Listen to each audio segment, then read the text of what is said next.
Welcome to the Mondoweiss podcast. I'm your host, Dave Reed. At Mondoweiss, we cover the movements, activists, and policymakers who affect the struggle for freedom in Palestine. Striketober is upon us. Across the United States, workers in multiple industries are striking, quitting their jobs, and engaging in solidarity actions demanding better working conditions. The movement for Palestinian liberation has long interacted with labor struggles around the world, and this moment is no different. Michael Arria has been tracking this interaction and recently spoke to organizers in the tech industry working to counter something called Project Nimbus. Hi, Michael. Thanks for coming back on the podcast. Hey, Dave. Good to be here. So how are we seeing the issues around Palestinian liberation and Israeli apartheid manifesting inside the wave of worker solidarity and action that's happening right now across the United States? Yeah, it's interesting. I mean, you mentioned that worker, stoppages and strikes that are happening now in the United States. People referring to this month as Striketober. We've seen, workers at John Deere and Kellogg's fighting for fair wages. We saw that walkout at Netflix in solidarity with the trans community. I was just reading that there might be a massive strike at Kaiser. That's just a few off the top of my head, but there's been some overlap between our beat and labor organizing, certainly in recent months. This spring we saw Israel carry out deadly attacks on Gaza, of course, but we also saw solidarity from many workers across the world. We saw South African workers refuse to offload the ship of an Israeli company. We saw Italian dock workers refuse to load an arms shipment to Israel. Here in the United States, we saw block the boat protests, which we covered pretty extensively at the site. I'd encourage everyone to check out our stuff on that and how truck drivers acted in solidarity in those cases. And I'd also mention that in June, the Seattle Education Association passed a resolution expressing solidarity with Palestine and endorsing the BDS movement. And it also condemned the relationship between the Seattle Police Department and Israel. So I think we're definitely seeing more activism around this issue since those attacks in May. And we're seeing more overlap between the labor fight and the Palestinian struggle. And our interview today covers one of those instances. Yeah, you recently spoke to some organizers working right in this space between labor issues and Palestine. So tell us about the interview that we're going to hear in just a moment. Yeah, so just to back up a little, on October 12th, The Guardian ran an open letter that was signed by hundreds of workers at Google and Amazon. Those two companies recently signed a contract with Israel to provide their military and their government with cloud services, essentially. In the interview, we'll get into the details of what that might mean and how it might potentially be used by Israel. But I just wanted to maybe read a section of that letter that ran in The Guardian quickly. It says, quote, "We cannot look the other way as the products we build are used to deny Palestinians their basic rights, force Palestinians out of their homes, and attack Palestinians in the Gaza Strip. Actions that have prompted war crime investigations by the International Criminal Court. We envision a future where technology brings people together and makes life better for everyone. To build that brighter future, the companies we work for need to stop contracting with any and all militarized organizations in the US and beyond. These contracts harm the communities of technology workers and users alike. While we publicly promise to uplift and assist our users, contracts such as these secretly facilitate the surveillance and targeting of those same users.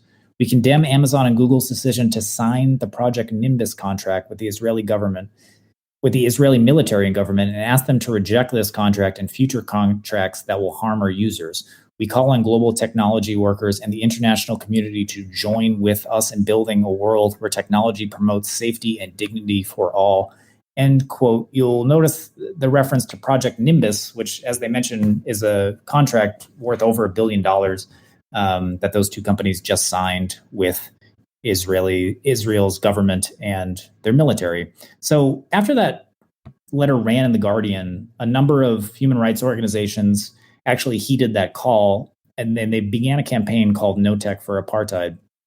That coalition around that campaign includes groups like Palestine Legal, JVP, If Not Now, American Muslims for Palestine, many others. And today I spoke with an Amazon worker named Bethul. We're not using a last name there as there's some obvious concerns about backlash. We're also taking part in the interview with Sajal Nasrallah from Empower Change. Empower Change is one of the groups involved in the No Tech for Apartheid campaign. So he's going to talk about those efforts. Well, thanks a lot, Michael.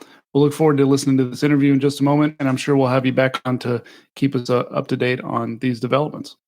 Great. Thanks, Dave.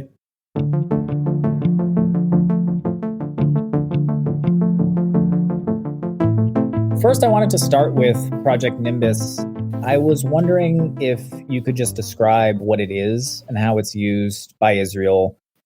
Today, in fact, we saw Israel declare a number of human rights groups as terrorist organizations. So connected to that, I was also wondering what impact something like Project Nimbus might have in terms of surveilling people within Palestinian civil society.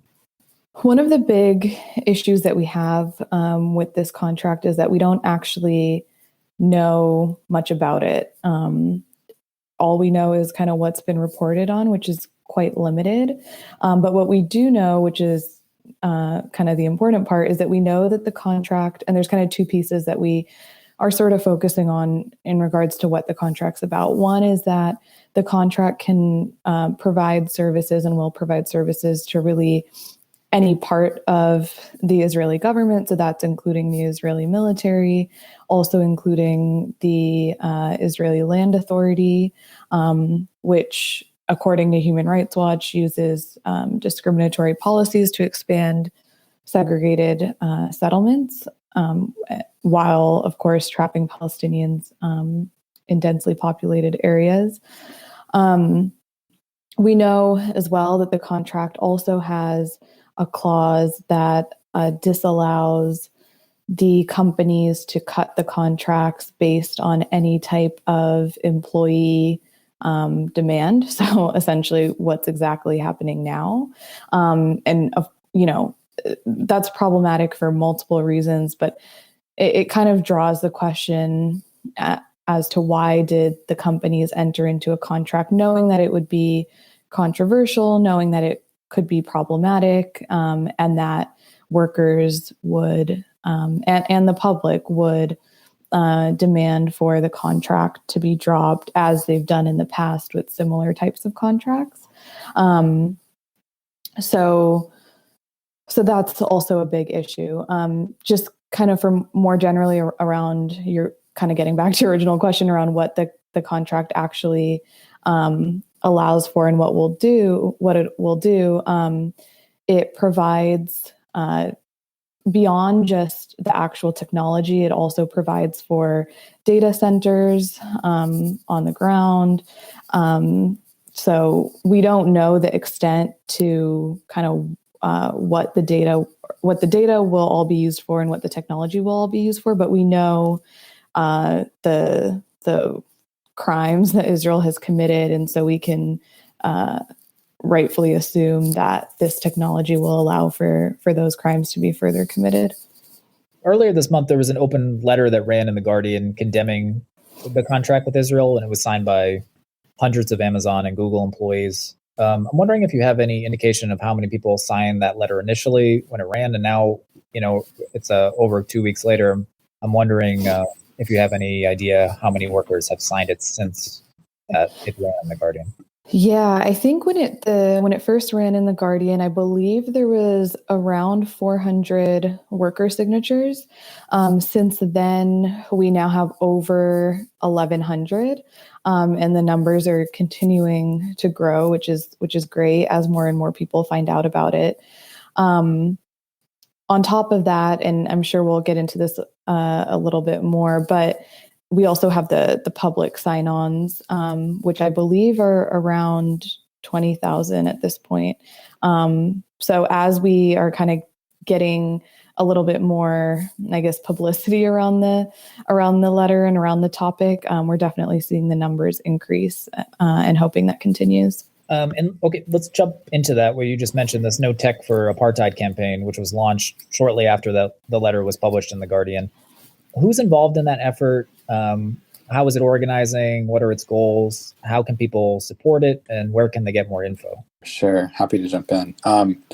So the No Tech for Apartheid campaign is a coordinated effort to back the workers at Google and Amazon's demands for their companies to drop Project Nimbus. And that work has been led by Jewish Voice for Peace and Empower Change, which which I represent, the main goals is that we don't want to see this contract in play. We want to see it dismantled. Fundamentally, the core idea which drives this campaign is that we believe that technology should be used to bring people together, not facilitate and entrench violence and segregation. As you can see, not only is there, not only did the workers spearhead this work, but there's so many people of conscience around the globe who are so interested in being involved. Primarily since the May siege in Gaza earlier this year, we've seen a renewed and reinvigorated and unprecedented movement in solidarity with Palestinian life.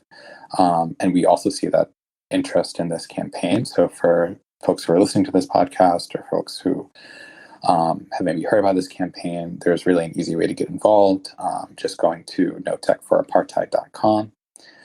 Some background on the campaign is there, as well as a button to send and sign a joint letter that will be delivered to decision makers both at Google and Amazon. So pretty easy to get involved. In addition to the workers and the international community, the progressive movement broadly across North America and internationally has also gotten involved with dozens of organizations co-signing this demand and only growing.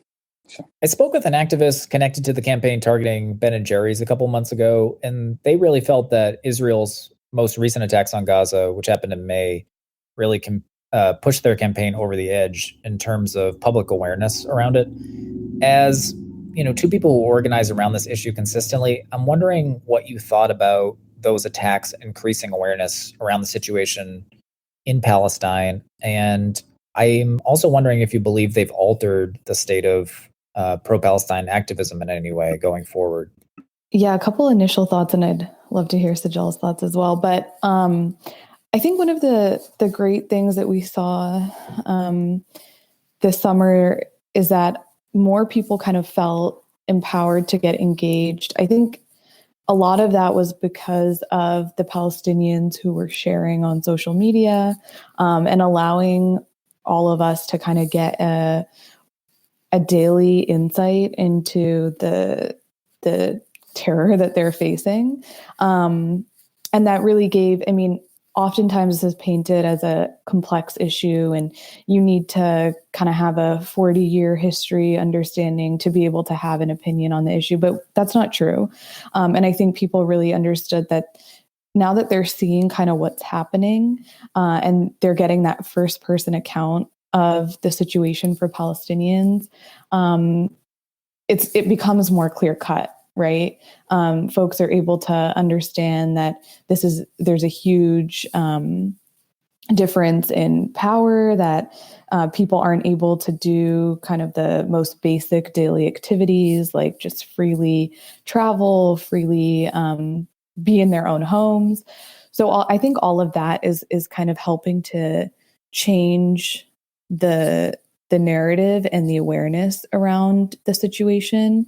And I think it has altered activism in the way that people feel like they can get involved, even if they're not, quote unquote, professional activists. Like myself, I don't know if I would necessarily say that I'm an activist, but I do feel like I have the ability to get involved just based on what I've seen. And there of course comes, for really anybody that kind of has a conscience and is seeing these things happening, like it's hard to not get involved, right? So I think that's increasing the involvement as well. Absolutely. Yeah, I would agree with everything that Batul had mentioned. And I'll answer this question as well, just from the perspective, of being a Palestinian, also an activist and a community organizer, that, fundamentally, I do believe that it has been uplifting in many ways to see the increase in involvement and public awareness and activity around Palestinian solidarity overall. The more the merrier. This work will require all of us. The fact that this continues to happen at the tail end of just massive displays of violence on Gaza is just extremely disheartening, and very much so why we hope that we can organize as deeply and as powerfully as we can before the next batch of bombs hit Gaza. But it's undeniable, right? From a media standpoint, the public narrative on the significance of Palestinian life is changing. Not only that, right, the rhetorical weapons in which Israel has used for far too long to justify military occupation, massacre of Palestinians simply doesn't carry the same weight. And I do believe that we are living in visionary times, and that the truth and sheer power that backs the vision for a future of Palestine that's free from apartheid is really much more powerful than it has ever been. So this might kind of lean into other places, but I'm hopeful. I'm continue to be hopeful when I see the world tired of grieving daily atrocities committed by Israeli apartheid. I'm hopeful when I see taxpayers not wanting to send their money to be turned into bombs that orphan children or demolish hospitals. And I am especially hopeful when workers don't want their labor to buttress apartheid walls or checkpoints or back ethnic cleansing campaigns. That all is true. And I hope to kind of continue to see more of this kind of activism as we continue to fight for Palestine free from apartheid. A great segue into my next question. This campaign's being launched at a very interesting time domestically. People have been referring to this month as Striketober. We've had workers at places like John Deere and Kellogg's fighting for better wages. Netflix workers taking a stand in defense of trans rights with their walkout, and we have this campaign. I'm wondering if either of you had thoughts about kind of the overlap between the labor movement and the fight for Palestinian rights, and just thoughts on the importance of this moment and how it might relate to some of these wider fights. Yeah, one of the questions that we've been getting often is, how do you, as tech workers, how do you think that this fits in with workers' rights more generally? And do you think this is unique? We often see workers, like you mentioned, fighting for better wages and better working conditions and things like that. So we get asked this a lot. But, one thing that I'll note is that we have seen instances, of course, of tech workers standing up in multiple ways against different similar contracts and other things like this. And the Netflix workers example that you shared as well is kind of showing this interesting trend, I think, of we have such a long and powerful history of workers that stand up for their own working conditions and wages and all of those things. But now we're seeing a wonderful trend of workers who are telling their employers that they no longer want their work, whether indirectly or directly, to contribute to any of these multitude of problematic things that companies may be involved in. So we do think that this is really a critical campaign amongst so many others to indicate that we as workers do have a say in what's happening. And we really, the only way that we can win any of these struggles is if workers collectively come together and fight for whether it's Palestinian rights in this case or any of the rights that we see are not being met as a result of companies' actions and business practices. This one for Bethul specifically, are you concerned at all about the potential backlash from taking the stand from the company? Obviously, Amazon has a very public, disturbing track record of targeting workers who organize. Are you nervous about that at all? Yeah, that's a great question. I think the biggest thing and what's really driven those of us who have been public to speak out about this is we know that we have the right to speak out against the companies that we work for. We have the right to call for them to take a stand and commit to ethical business practices and doing contracts in an ethical way. So we really feel like despite what may happen, it's much more important that we voice our opinions and make those opinions heard, because we have the right to do so. I will also say that those of us who have been public, you'll notice that it's not a coincidence that the few of us that have been public are not Palestinian. And that's actually something that we do kind of want to highlight, in that Palestinian workers who are a part of this organizing, and there are many who are part of this organizing, are not speaking out publicly, specifically because of the types of surveillance and discrimination and violence that this contract will allow for and further facilitate by Israel. They have a fear that there may be retaliation because they're speaking out publicly. And those of us who aren't Palestinian don't have that same fear. So we feel it's even more important that we do speak up and make our points heard. And the support that we talked about earlier amongst other workers and amongst the public really solidifies the idea that we have that what we're doing is not only important, but also necessary, and that we do have the backing from so many organizations, so many members of the public and our fellow workers in calling on both of these companies to drop the contracts. Well, thank you both so much for taking time to speak with us today. I really appreciate it. Thank you. Thank you. Thanks for listening to our show, a production of mondoweiss.net. The music is from Sound of Picture. Visit our site to sign up for free daily and weekly newsletters on Palestine, Israel, and related U.S. politics. If you're enjoying our podcast, please consider becoming a donor by visiting mondoweiss.net/donate. Mondoweiss is a nonprofit publication, and every donation of any amount helps sustain our work. Don't forget to subscribe to this podcast wherever you listen, and please leave a rating and review to help other listeners find our show.